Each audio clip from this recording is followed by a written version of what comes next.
अब भनिन्छ नि रिलेसनमा बस्नु अघि अब पास्टको कुरा ननिकाल्नु, पास्ट इज पास्ट भन्छ नि।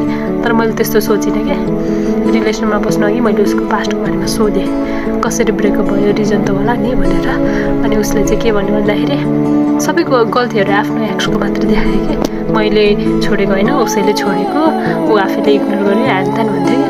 अनि मैले भने रिलेसनमा एकजनाको मात्र गल्ती हुँदैन, गल्ती दुवैजनाको हुन्छ नि भनेर सोधेँ क्या। र उसले होइन त्यसले आफैले छोडेको हो, त्यसलाई मैले जति माया केयर गर्दा नि नपच्ने ह्यान त्यान भन्थ्यो क्या।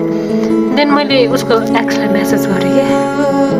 अनि म्यासेज गरेँ बोल्दै गएँ। अनि मैले भने तिमीलाई त उसले धेरै माया गर्थ्यो रे, किन छोडेको भने क्या। अनि बिचारी रुँदै के भन्थ्यो थाहा छ, उसले मात्रै युज गरेको मलाई, मभन्दा अगाडि नै 2-3 जनाले युज गर्दै उसले ब्रेकअप दिएको हो, मलाई नै त्यही गर्यो, प्लिज तिमी उसँग